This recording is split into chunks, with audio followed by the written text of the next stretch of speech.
Vamos então iniciar o nosso estudo do livro Memórias de um Suicida, de Dona Ivone do Amaral Pereira, segunda parte, os departamentos, o capítulo 5, Prelúdio da Reencarnação. Nós estamos no terceiro encontro desse capítulo. Fazendo aqui já dando início aqui ao nosso trabalho, nós vamos fazer aqui uma pequena leitura, recapitulando as passagens anteriores que nós tivemos aqui a oportunidade de estudar. Lembrando que logo no início, Camilo faz para nós aqui uma descrição do que é exatamente esse trabalho que faz a preparação da reencarnação. Então nós vimos aqui, são 6 departamentos. Temos aqui então o departamento de recolhimento, depois de análise, programação das recapitulações, pesquisas, planejamento dos envoltórios físico-terrenos e laboratório de restringimento, que esse no caso, o de análise e desse de restringimento, são dois setores, 2 departamentos, 2 seções na verdade, que são restritas aos frequentadores da instituição. Nós vimos aqui então que eles estavam visitando esse setor de recolhimento. A explicação que a irmã Rosália, que era responsável, que foi indicada para fazer essa excursão por esse grupo de Camilo, para conhecer exatamente cada uma das atividades realizadas no hospital antes deles receberem alta, depois de terem sido recolhidos lá do Vale dos Suicidas. Então, ela comenta aqui conosco sobre esse setor de recolhimento. Então ela diz assim para nós. Deixa eu ver aqui.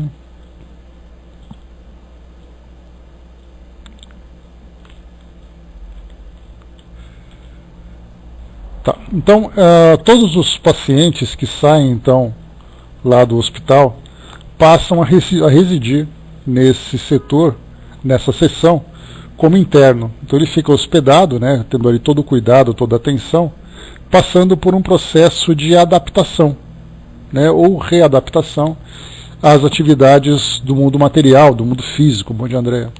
Isso porque uma adaptação tão importante, porque o espírito suicida, quando chega no plano espiritual, leva consigo ali todos os traumas, todos os medos, e todas as dificuldades que acabou enfrentando pós desencarnação. Então há necessidade de fazer uma preparação para que o espírito volte ao cenário terreno para enfrentar ali os desafios que são planejados para o seu desenvolvimento.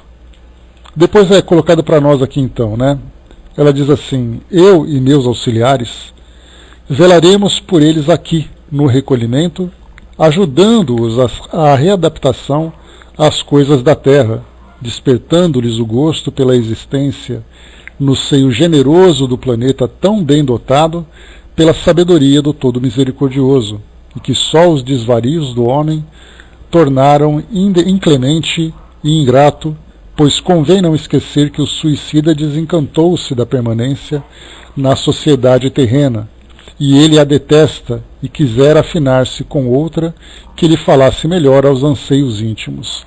Essa observação aqui é extremamente interessante para a gente poder compreender exatamente as atividades nesse recolhimento. Se ele comete suicídio, significa que ele está fugindo do mundo. Para ele voltar para o mundo, vai exatamente contra tudo aquilo que ele desejava.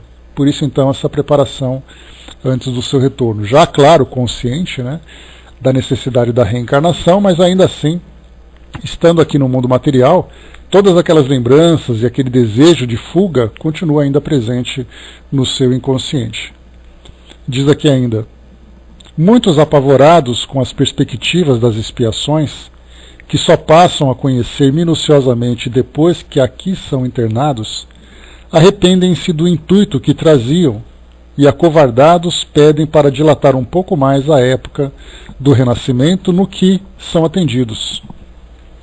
Em lágrimas, são reconduzidos então ao local de onde vieram e entregues aos seus tutores locais, lá ficando sem outros progressos, até que se decidam ao único recurso que lhes conferirá com efeito possibilidades de dias melhores, a reencarnação.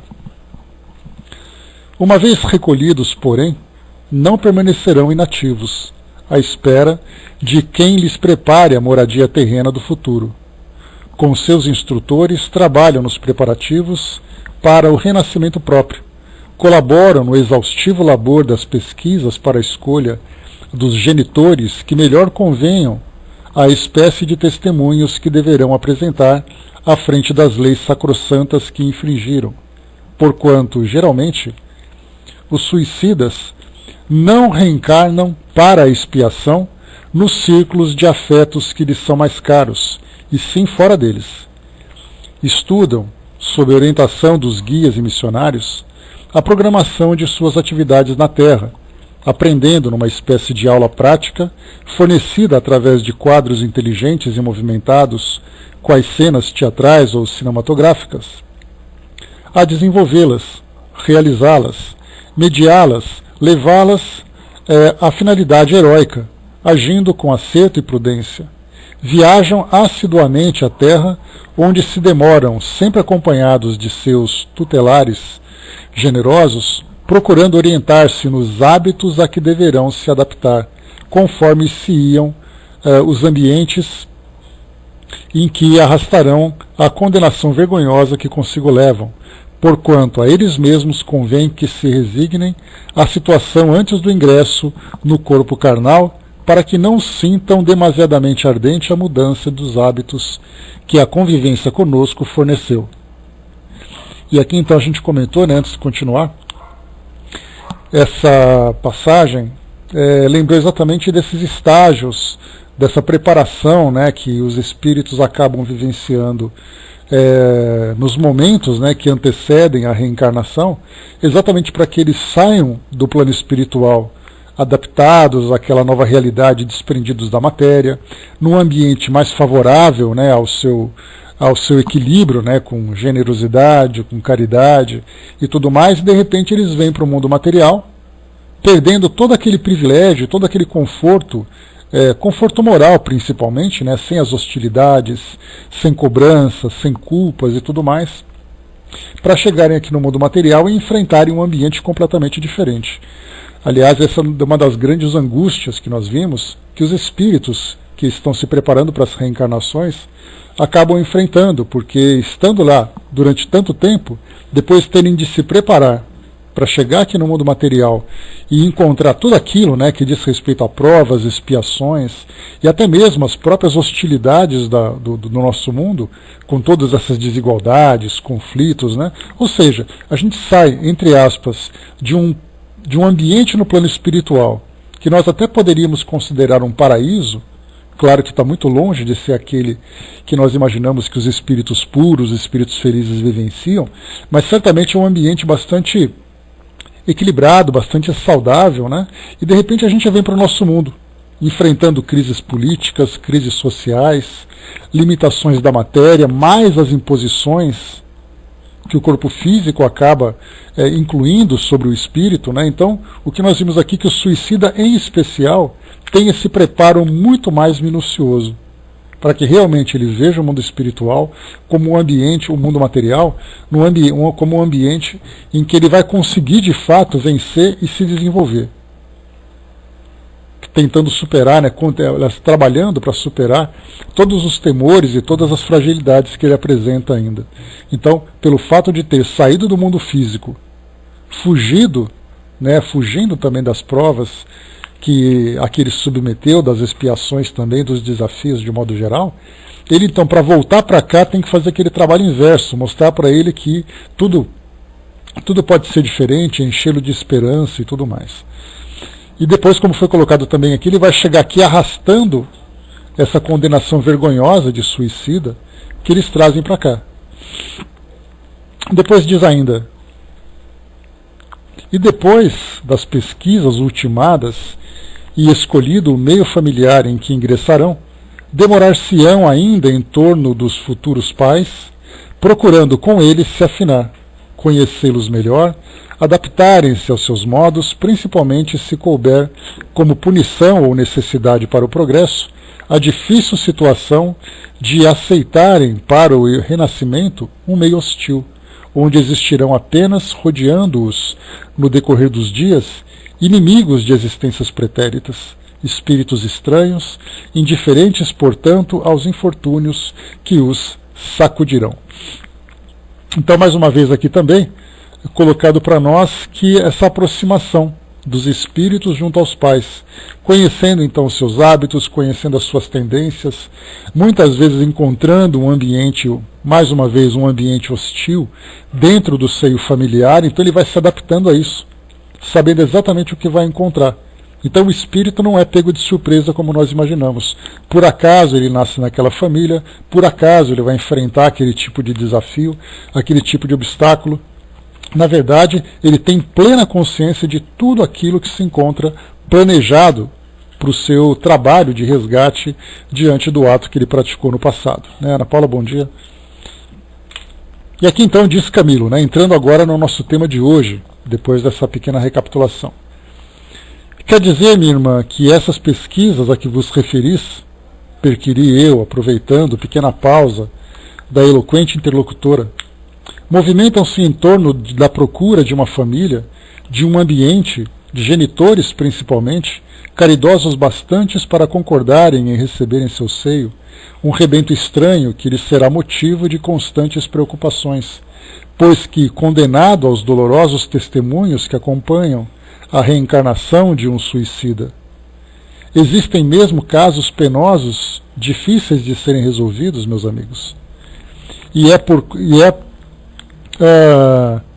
é quando desgraçados, como aqueles que vistes no manicômio, ficam aqui, detidos no recolhimento, esperando que se lhes consigam genitores, pois, como sabeis, eles, além de incapacitados para a colaboração com seus mentores em torno da causa própria, o estado que arrastam é de tal forma precário que para o renascimento só lhes permitirá a possibilidade de um invólucro material entorpecido por achaques insolúveis, inacessível ao estado normal da criatura encarnada, constituindo angustiosa provação para os pais que os receberem.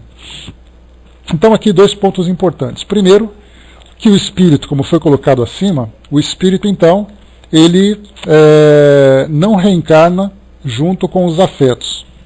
Ele vai reencarnar numa determinada família, num determinado grupo, onde, além de ele ter ali aquele sentimento inicial de indiferença por ser desconhecido daquelas pessoas, ele também vai reencontrar com aqueles que são os seus desafetos do passado.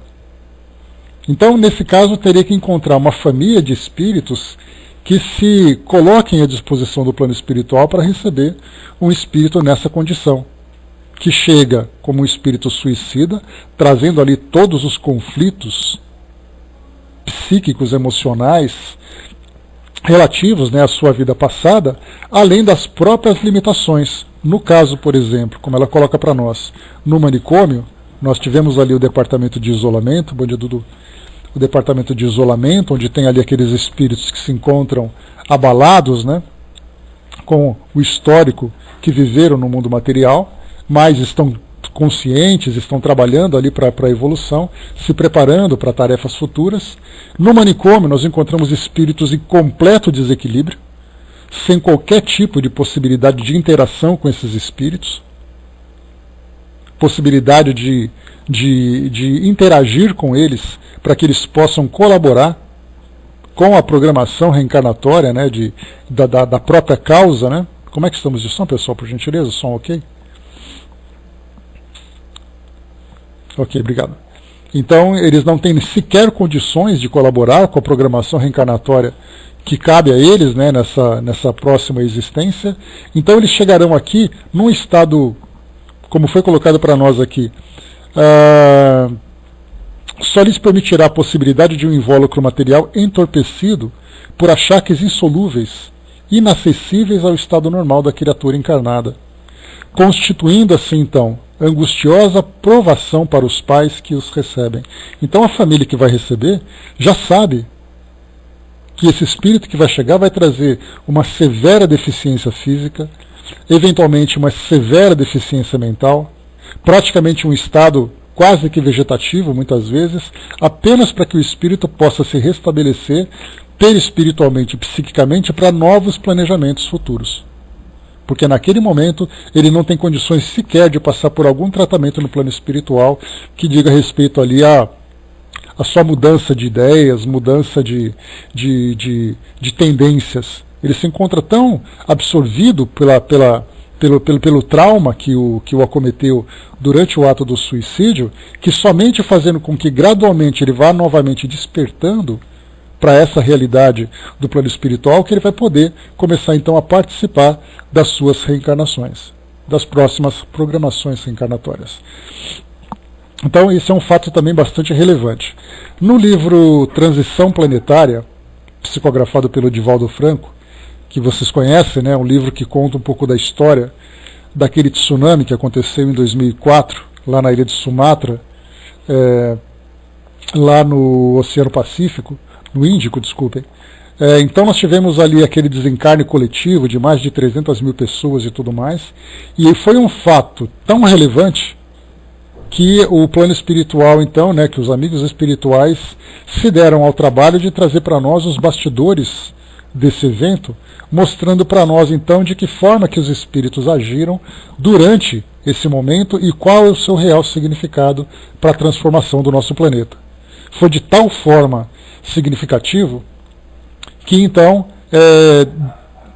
se coloca como um evento de destaque nessa fase de transformação do nosso mundo de provas e expiações para a regeneração, onde uma leva significativa de espíritos está então desencarnando para que se preparem mais rapidamente no plano espiritual, seguindo ali seus destinos, ou fazendo uma nova programação para reencarnar aqui no nosso meio, ou então se programando para novas aventuras, né, novas existências em outros mundos compatíveis com o seu grau evolutivo, né? Então, nesse livro do Transição Planetária, foi comentado então de todas as equipes de resgate que trabalhavam acolhendo os espíritos que desencarnavam, que estavam ali atormentados, que estavam ali temerosos e tudo mais, mas ao mesmo tempo, porque o evento em si marca, né, foi uma situação marcante para o nosso planeta e também marcante para o plano espiritual. Da mesma forma que nós lembramos no livro Nosso Lar, onde nós temos ali uma passagem que fala sobre o recolhimento de espíritos que estavam ali sendo executados durante a Segunda Guerra Mundial. Vocês se lembram, né, daquela cena clássica do filme, principalmente, onde Maqueiros vem trazendo então espíritos que desencarnaram vítimas da guerra, judeus em especial. Então, nesse livro, fala desse evento, mas o fato marcante é exatamente essa mudança do plano espiritual, né, do grau evolutivo do nosso planeta. E tem uma passagem curiosa que fala exatamente de muitos espíritos que estão reencarnando aqui no nosso mundo, trazendo ali uma capacidade maior, né, de não apenas intelectual, mas também moral, para ajudar na transformação do nosso planeta.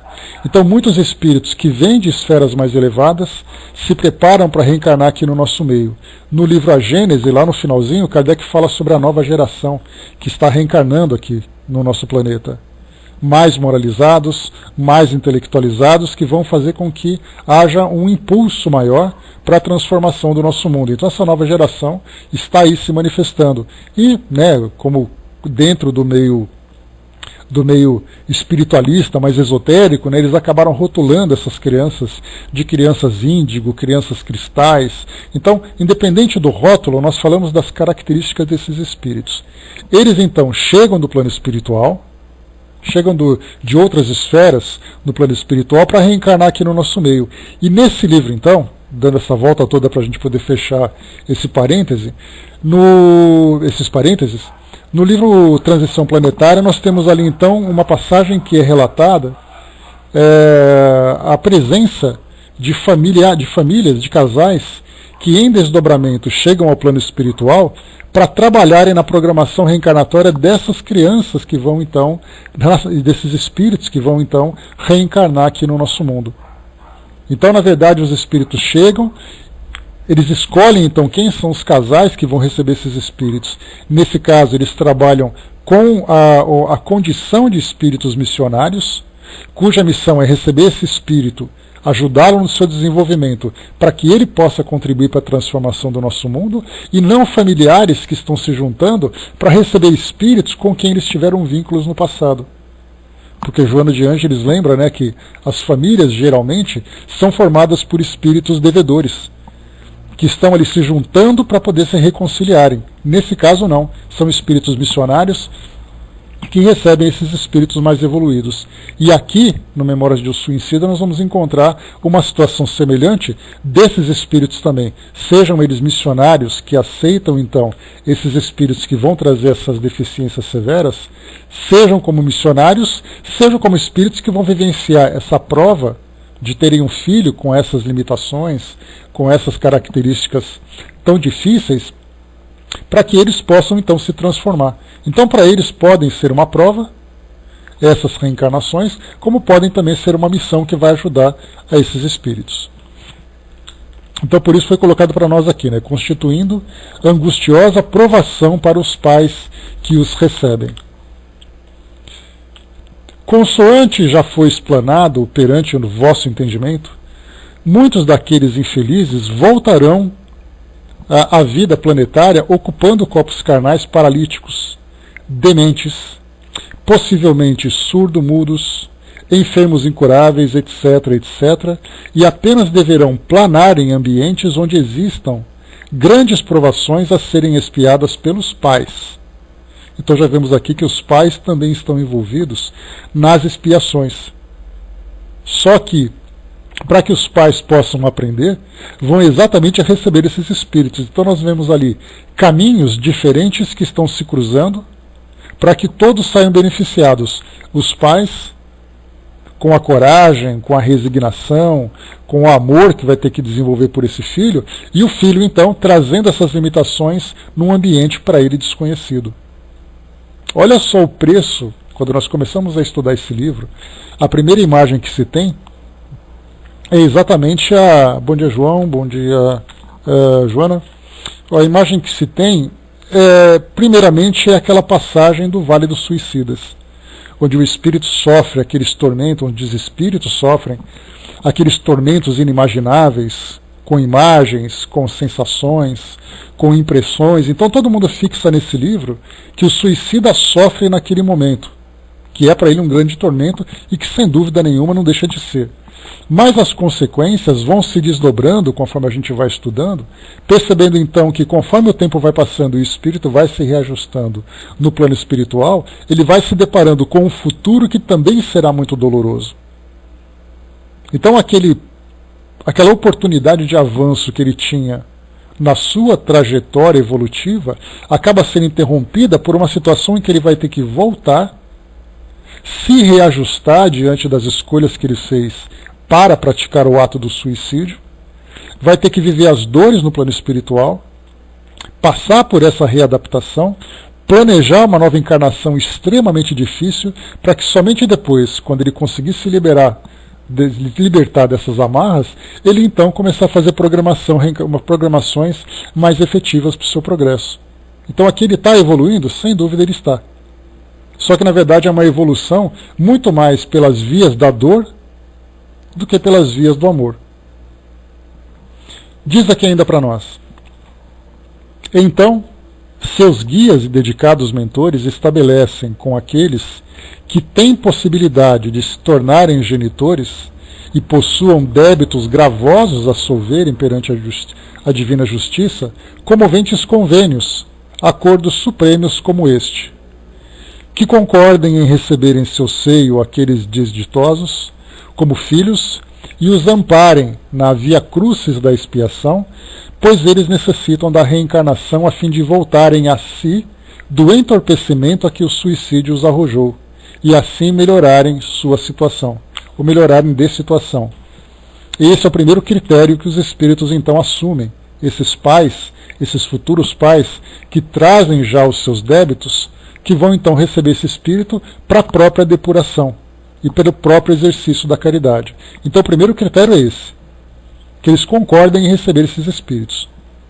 Segundo, isso por quê? Por que nós estamos dizendo que eles têm que concordar? Porque não pode ser imposto.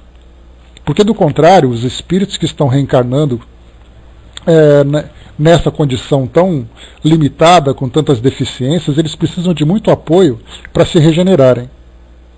Precisam ser acolhidos, precisam ser amparados, auxiliados e tudo mais. Se por acaso esse casal é forçado, recebe contra a vontade esses espíritos na sua família, eles podem desprezá-los, agravando ainda mais a condição do espírito. Então a proposta é: vocês aceitam? Vocês têm certeza disso? Nós vamos ajudar, vocês querem? Quando eles falam sim, nós vamos. Aí eles pegam o espírito enfermo e colocam então junto a eles para poder fazer. Se é feito de uma forma compulsória, pensar, por exemplo, assim: olha, nós vamos colocar porque eles têm que sofrer mesmo. Então os espíritos pais sofrem por receberem essa experiência completamente contrariados e correm o risco de rejeitar aquele espírito que precisa de um amparo muito especial para despertar daquela condição, como foi colocado para nós, desse entorpecimento que eles estão vivendo, completamente inconscientes dessa realidade que os envolve. Esse é o primeiro critério, a concordância.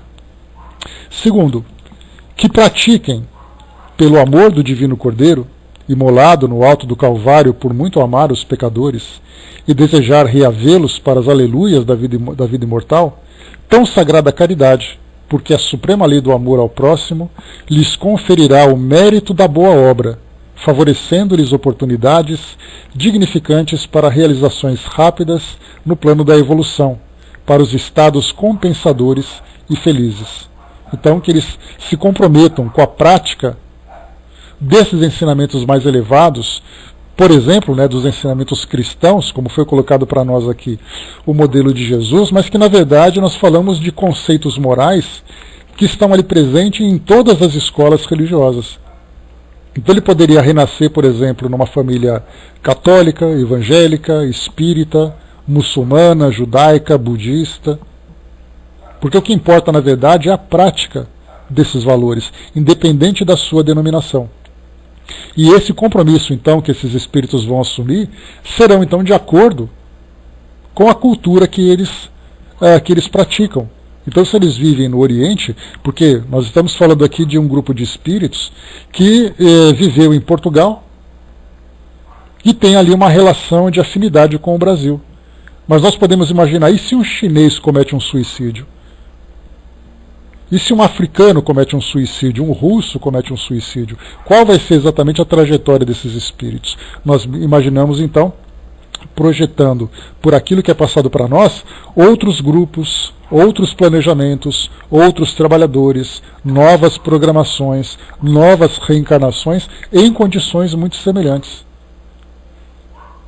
Então o espírito, um homem-bomba, numa cultura fundamentalista islâmica, que comete esse ato, ele então na sua reencarnação, ele estará naquele mesmo meio a que pertence. A menos que haja ali uma mudança, isso nós não conhecemos nos detalhes, em que eles tirem esse espírito de lá daquele meio, pelo fato dele manter aquela mentalidade ainda muito enraizada, naqueles preconceitos, naquele fundamentalismo todo, para reencarnar num ambiente que seja mais brando, que seja mais acolhedor, que seja mais amoroso.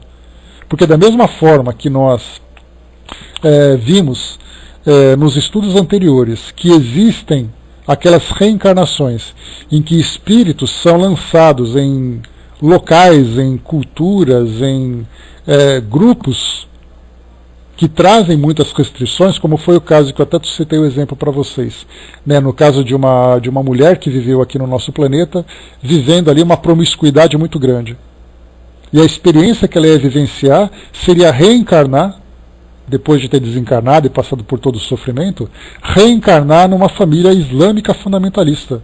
Lá para aquelas bandas do Afeganistão, do Irã, do Iraque principalmente, dessas sociedades muito radicais e principalmente muito limitadoras para as mulheres, para elas seria então o antídoto para impedi-la de praticar esses mesmos atos de viciações que ela praticava numa cultura liberal do Ocidente.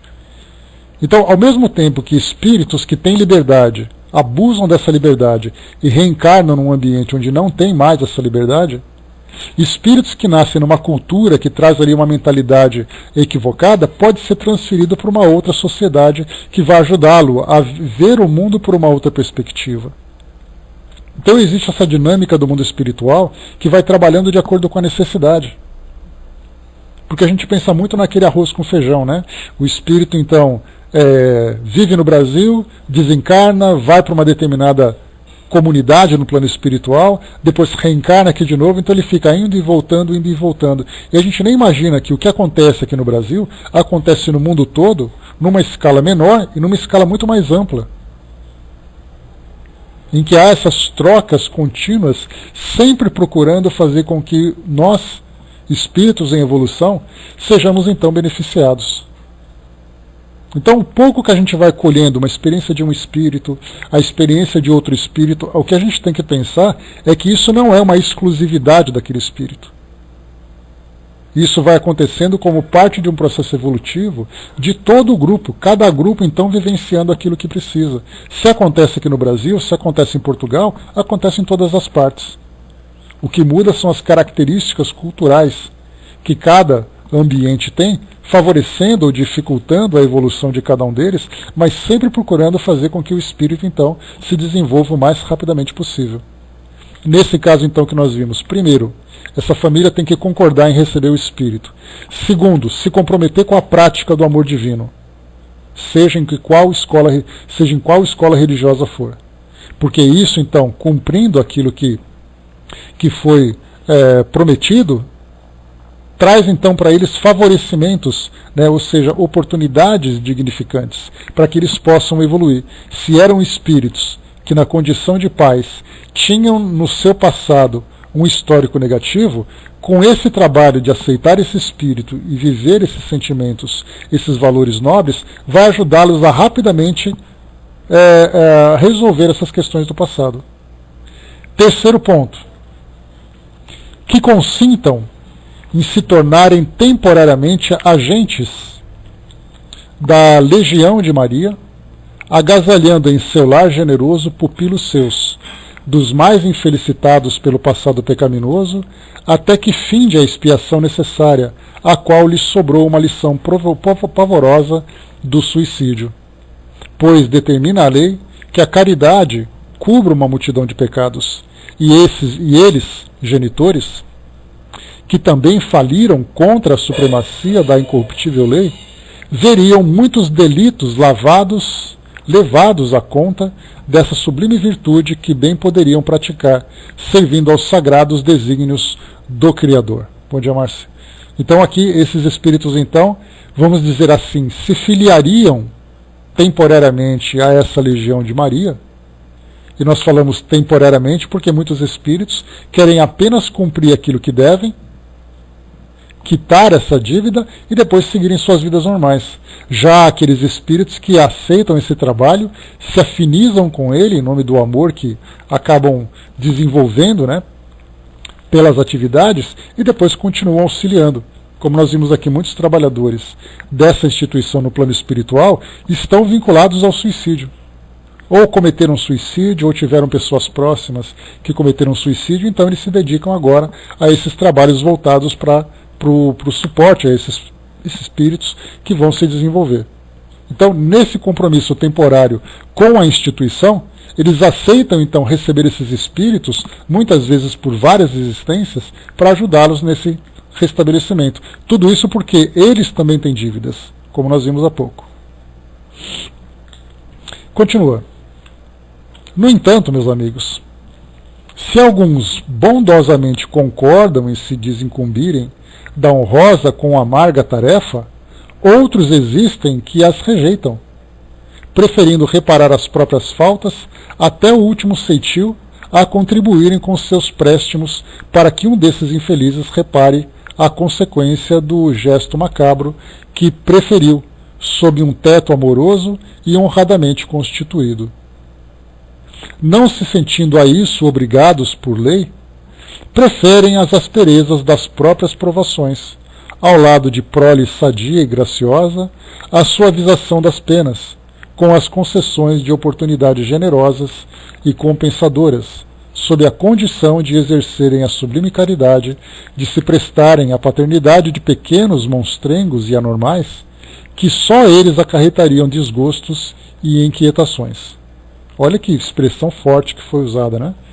Para a gente poder ver assim, de receber uma criança, né, deformada, né, olha, Vanessa, receber um espírito então num corpo deformado, numa condição anormal, eles então receberiam como bônus esse gesto de caridade, de aceitarem esse espírito no seio de suas famílias, ajudá-lo no seu desenvolvimento, o que seria para eles um impulso muito grande para que eles pudessem resolver logo as pendências que tinham anteriormente.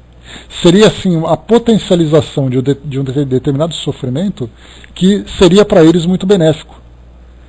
Mas muitos deles rejeitam, dizendo assim, olha, entre receber um espírito nessa condição, como foi colocado, monstrengos e anormais, que traria para eles, né, sem dúvida nenhuma, que trariam para eles, né, recebê-los tantos desgostos e tantos constrangimentos, como nós vemos, né, famílias que escondem membros do seu grupo familiar, exatamente porque ficam constrangidos, né, de pessoas olharem, comentarem, aquela coisa toda.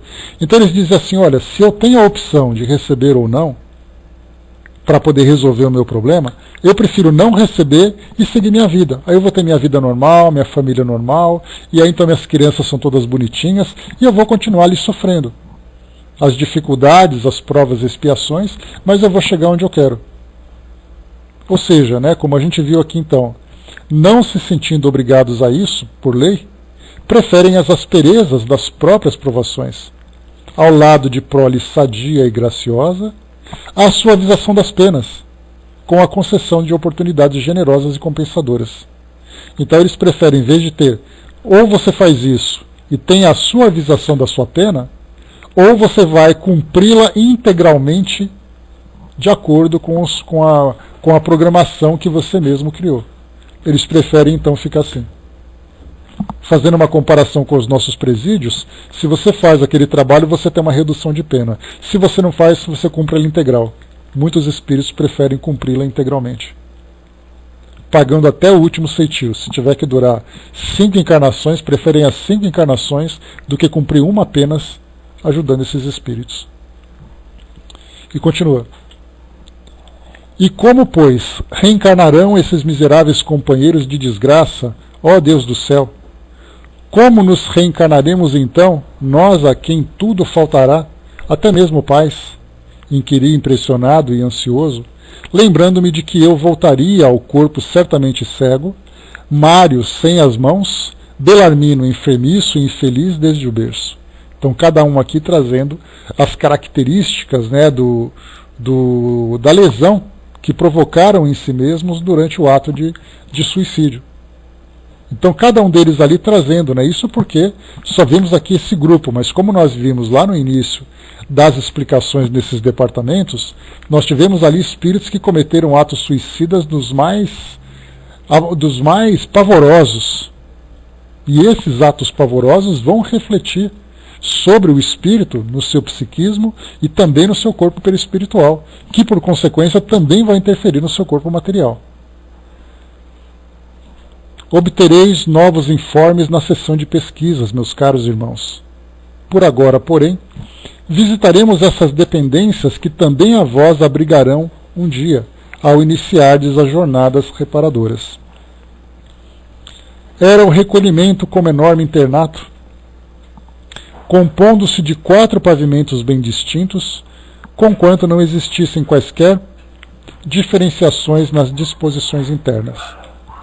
Então esse departamento, esse recolhimento, como nós vimos aqui, é aquele local. Vimos ali então em que os espíritos que estão ali já chegando naquela condição de se programarem para novas reencarnações, eles então seriam então recebidos como internos desse departamento ou dessa seção, e ali então receberiam todo o preparo para essa nova jornada aqui no mundo terreno. Então mostrou esse tamanho, essa dimensão. 4 pavimentos. No primeiro, reuniam-se espíritos provenientes de regiões menos infelizes da colônia, ou seja, os internos e aprendizes do Instituto já iniciados na ciência da espiritualidade propriamente dita. Então no primeiro ali era aquele pessoal que estava em melhor condição. Já estavam conscientes, já estavam ali esclarecidos, se preparando e tudo mais. No segundo, permaneciam os abrigados do Hospital Maria de Nazaré, que preferiram reencarnação imediata, bem assim os do isolamento, ao passo que o terceiro abrigava os espíritos da torre, e o quarto era reservado aos do manicômio. Só para a gente lembrar, né? Da torre de vigia, que foi o primeiro capítulo desse que nós estudamos, era o que ficava aqueles espíritos endurecidos. Tivemos ali a oportunidade de conhecer o caso de um espírito que havia, além de suicida, havia sido também chefe de uma legião de obsessores que induzia muitas pessoas a cometerem um suicídio. Então eram inteligentes, mas eram extremamente resistentes a qualquer tipo de mudança. Ficavam então ali aprisionados, não permitindo contato com quem quer que seja, para não interferirem, para não exercerem qualquer tipo de influência sobre eles. No isolamento, aqueles espíritos que estavam ali mais abalados com as experiências, com as consequências dos atos, né, no mundo material, como nós vimos, geralmente relacionados com questões afetivas, então estavam ali com frustrações amorosas, com frustrações afetivas dentro da própria família.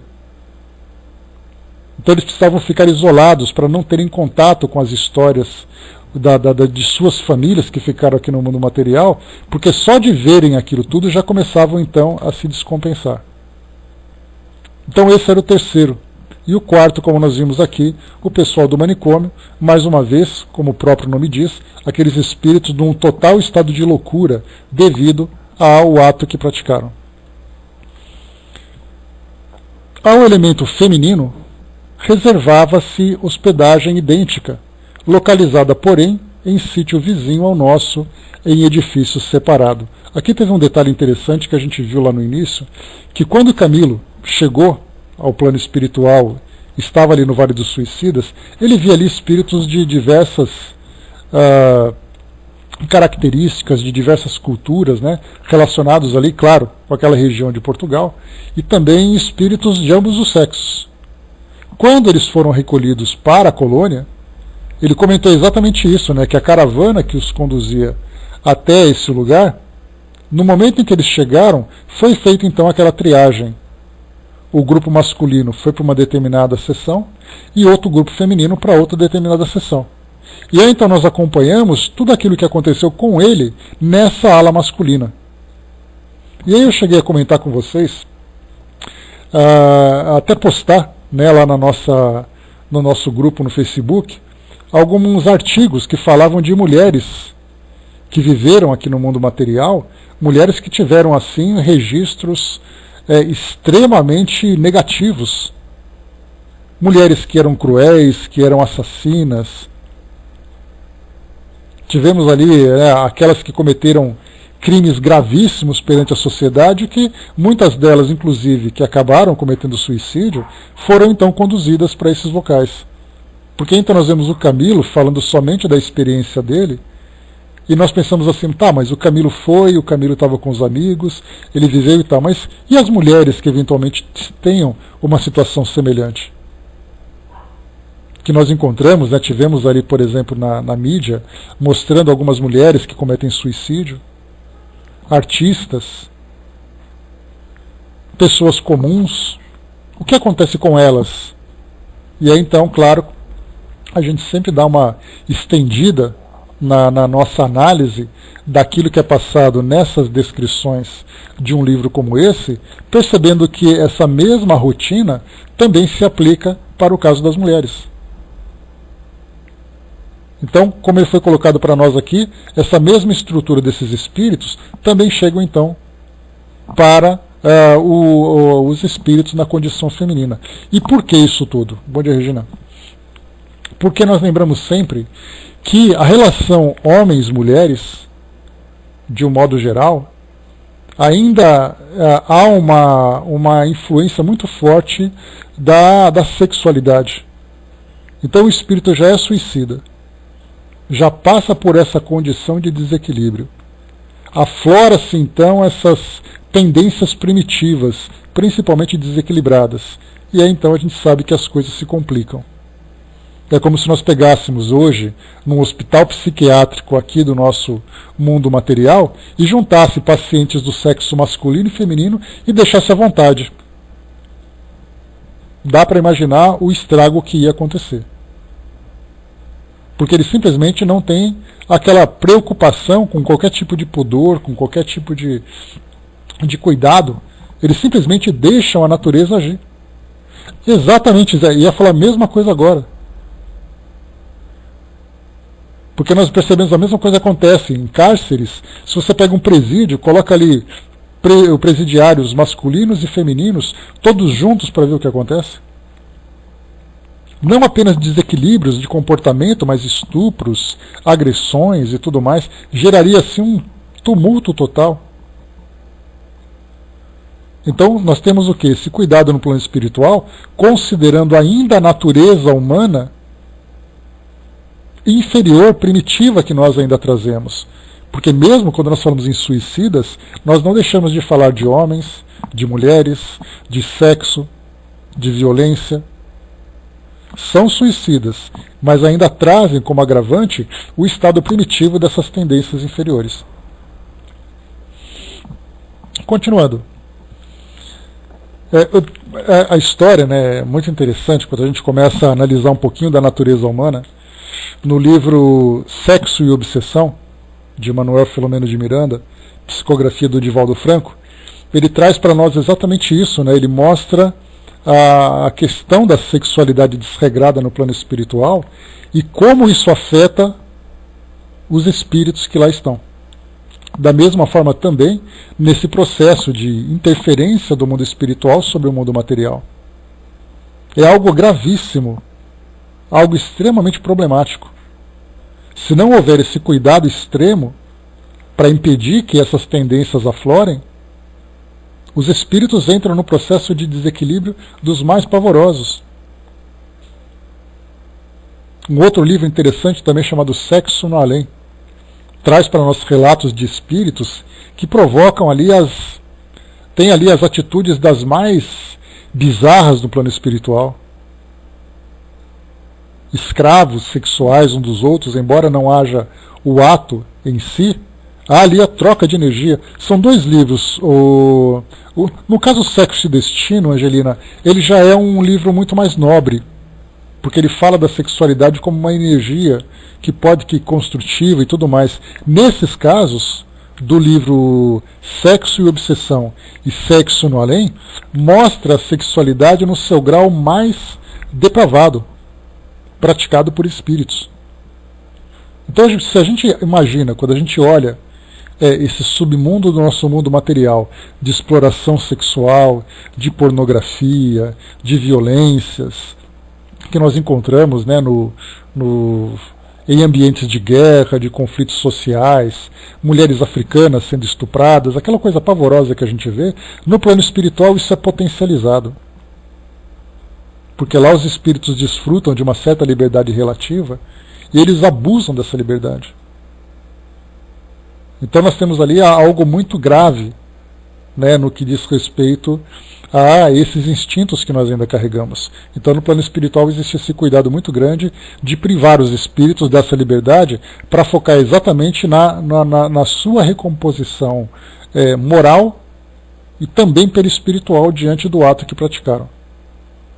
Então, mais uma vez, o fato de nós falarmos de suicidas, nós não podemos esquecer que falamos de homens, mulheres, sexualidade, tendências e tudo mais.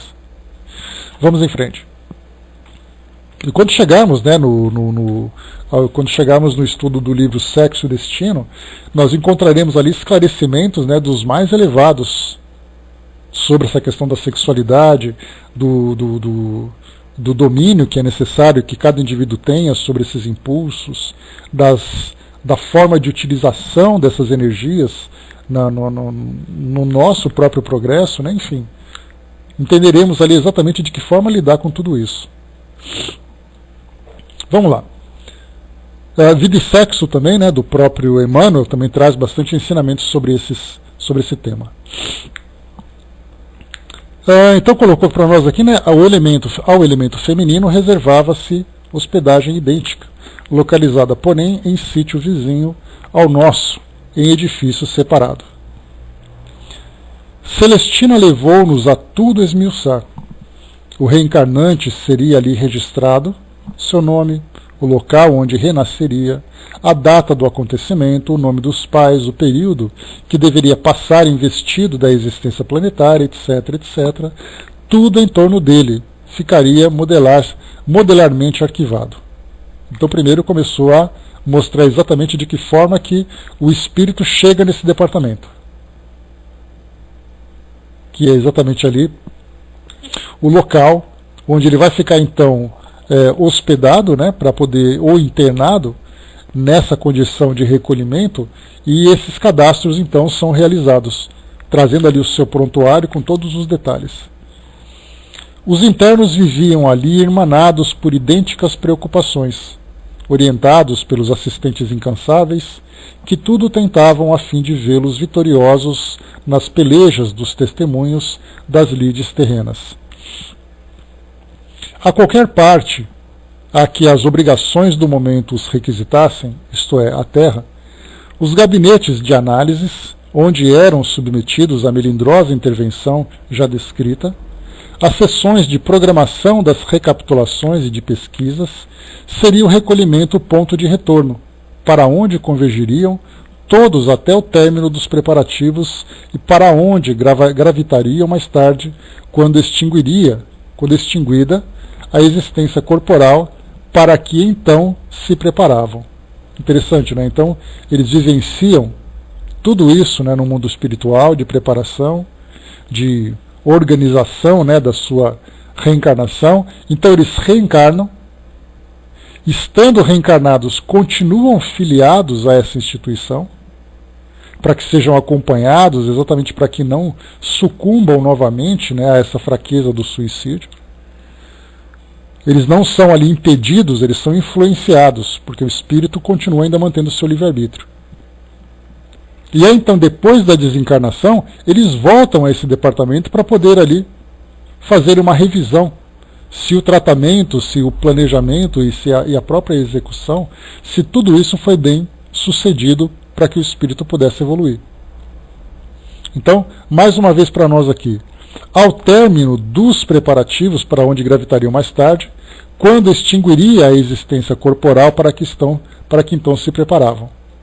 Estes, isto é, os preparativos, frequentemente se dilatavam por algum tempo, exceção feita aos pupilos do manicômio, cujas providências para o retorno à gleba terrestre eram sucintas, resumindo-se quase que exclusivamente aos trabalhos de pesquisa.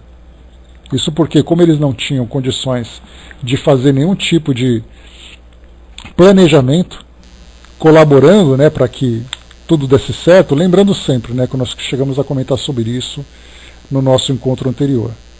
Um espírito, então, quando ele vai se preparar por uma nova encarnação, em especial nessa condição de ex-suicida, ele então vai programar onde, como, com quem, de que forma, né, que isso vai acontecer, e ele então vai se comprometer a cumprir isso ou aquilo.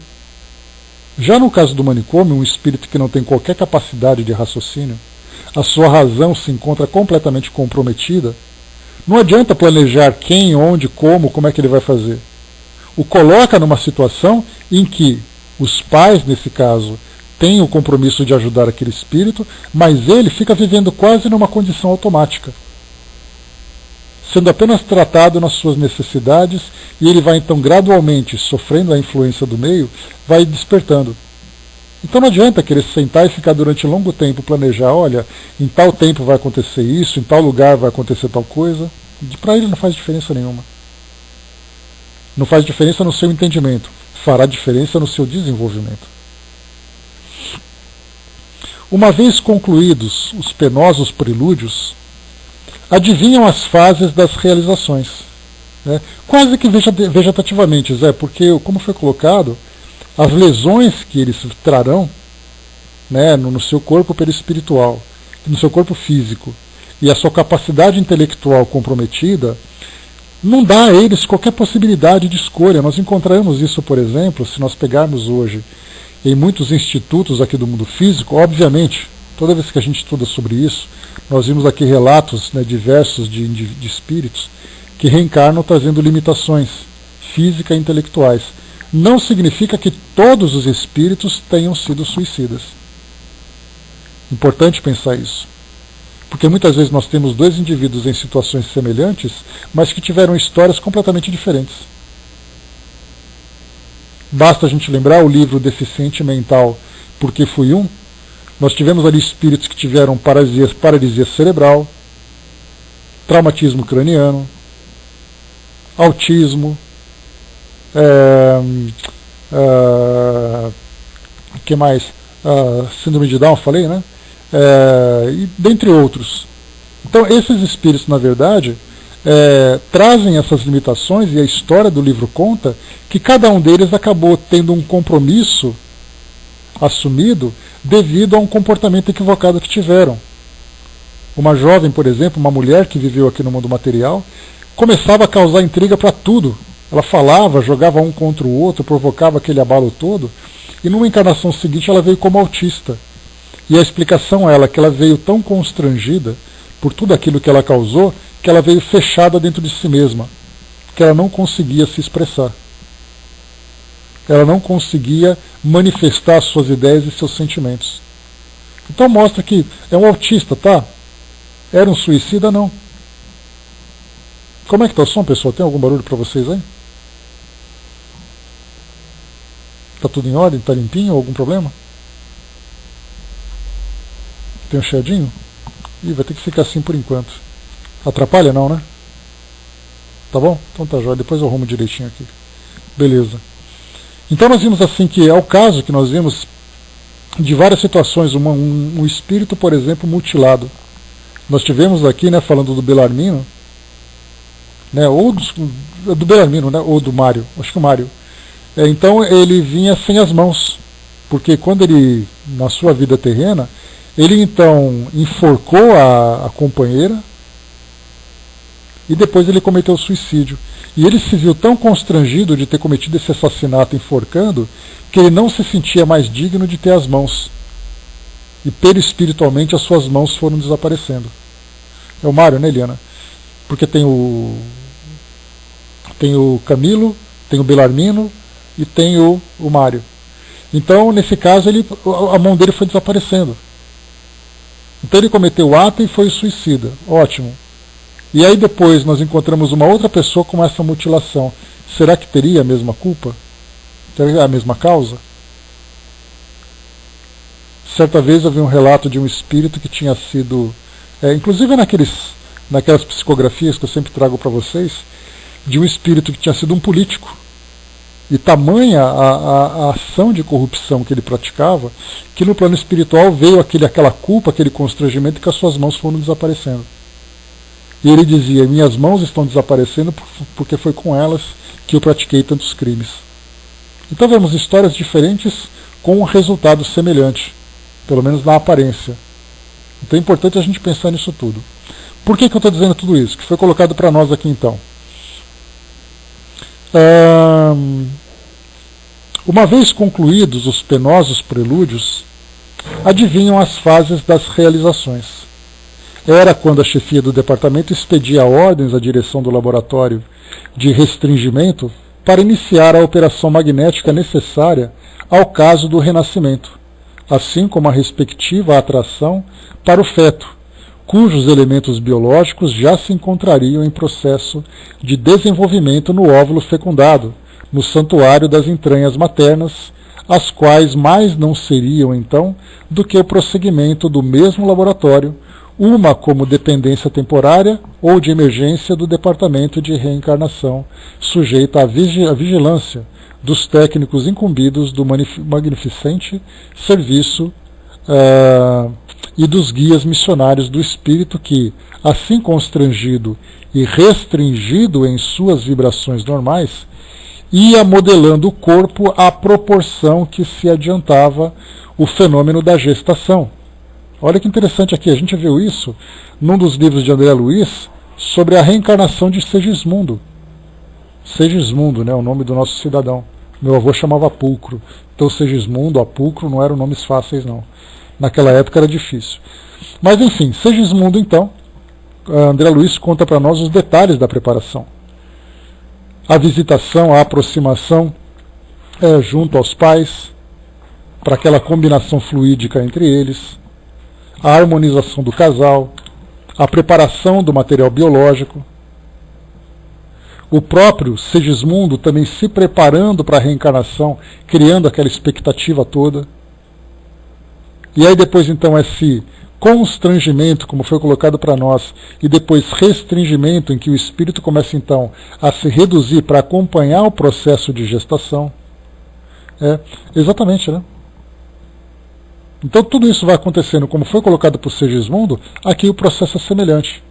Só que nesse caso nós temos ali, né, uma situação característica, exatamente porque o próprio corpo do espírito, moldado pelo seu perispírito e também trabalhado pelos próprios engenheiros, entre aspas, né, do plano espiritual, eles então vão preparar um corpo modelado de acordo com aquilo que foi planejado.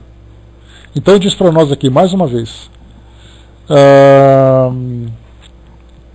Departamento de Reencarnação, sujeito à vigilância dos técnicos incumbidos do magnificente serviço e dos guias missionários do espírito, que, assim constrangido e restringido em suas vibrações normais, ia modelando o corpo à proporção que se adiantava ao fenômeno da gestação. Então ele estava restringido e constrangido. Conforme a gestação ia acontecendo, o corpo dele ia acompanhando aquele modelo, já que nós lembramos que o perispírito se liga célula a célula, átomo a átomo. E explicaram-nos ainda que o molde ideal para se definir a forma desse feto em elaboração seria justamente o corpo astral que no momento trazíamos, o perispírito, o que amplamente ao nosso entendimento esclareceu quanto ao que viria a ser o futuro corpo que ocuparíamos, estruturado sob o magnetismo doentio de vibrações oriundas de grandes desgraçados, como nós, segundo o que, com efeito, já nos haviam participado os pacientes mentores.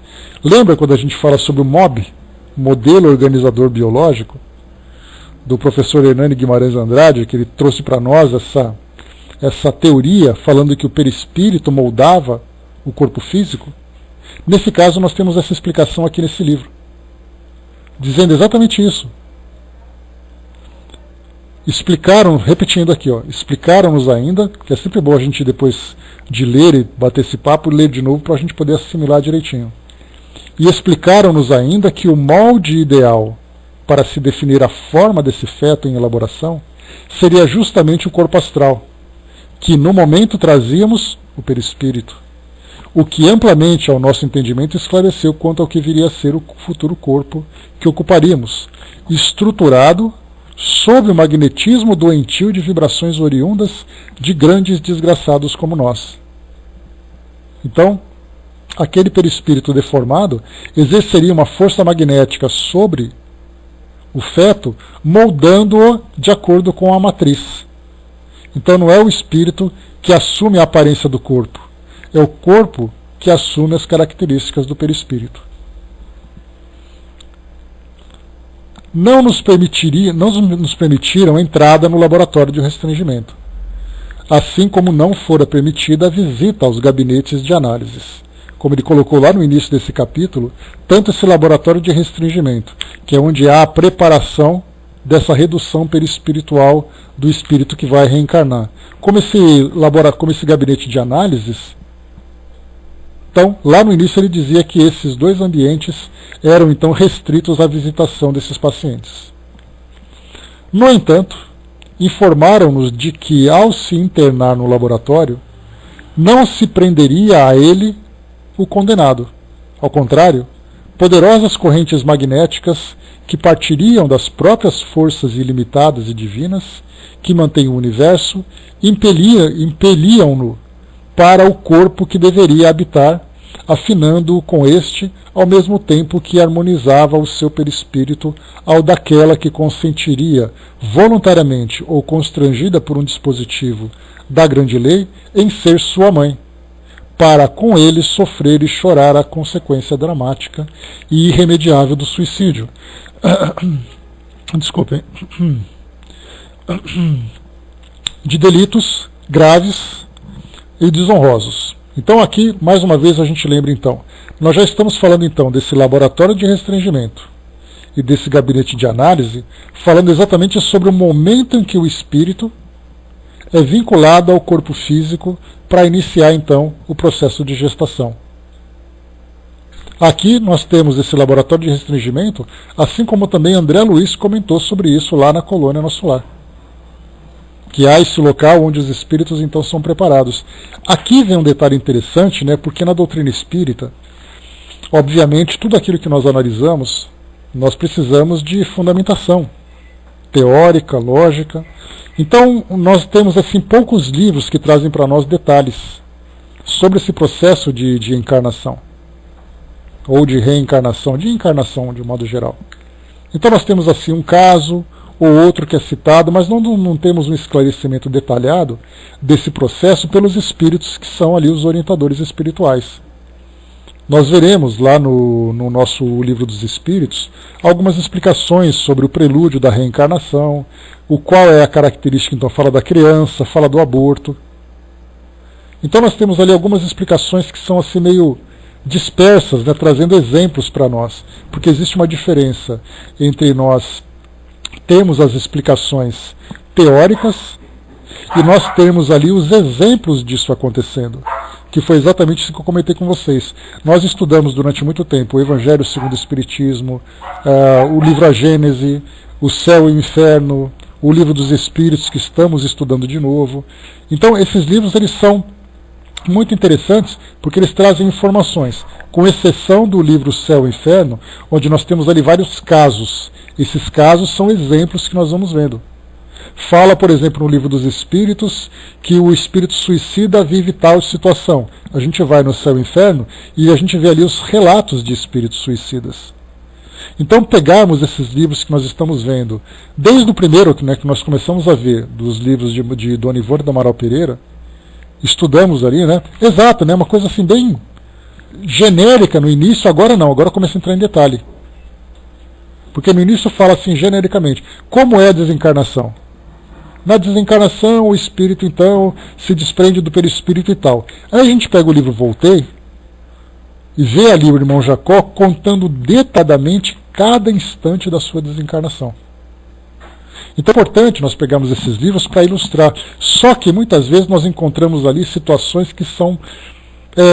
existe um salto, uma lacuna muito grande entre a explicação do Livro dos Espíritos e o relato contado por um espírito. Isso gera muitas vezes conflito de entendimento entre nós espíritas. Se nós pegarmos, por exemplo, esse relato que foi visto aqui agora, falando sobre esse processo de reencarnação no laboratório de restringimento, nós encontraremos muitos daqueles que não aceitam essa ideia. Como acontece a reencarnação? Acontece de tal forma, mas no livro tal fala isso. Mas no livro tal não tem a fundamentação doutrinária conforme Kardec colocou. No livro Nosso Lar fala de uma colônia que nos livros da codificação não fala de colônia. Eles não falam de colônia. Então como é que nós podemos entender isso tudo? Então na verdade nós vamos assimilando essas informações e vamos guardando aquelas que no momento não podem ser devidamente esclarecidas. Porque nós temos muito ainda que trazer de revelações do plano espiritual. Esse processo de gestação, fecundação, desencarnação, falar sobre vida de animais.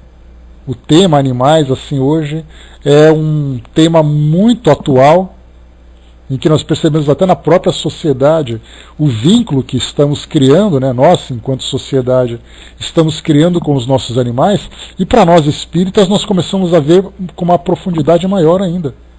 Porque nós não vemos apenas os animais de estimação, nós vemos os espíritos animais vinculados a esses corpos que estão interagindo conosco. O que acontece com eles? Para onde eles vão? De onde eles vêm? Como é a dinâmica do mundo espiritual para o trato dos animais? Então isso tudo traz para nós muitas dúvidas, mas que nós vamos gradativamente esclarecendo conforme vamos estudando e conforme novas informações vão sendo apresentadas para nós, trazidas pelos espíritos. Então tem muita coisa para se aprender, muita coisa para se estudar ainda. Só um instantinho, vocês me ouvem? Me dão aqui, por favor.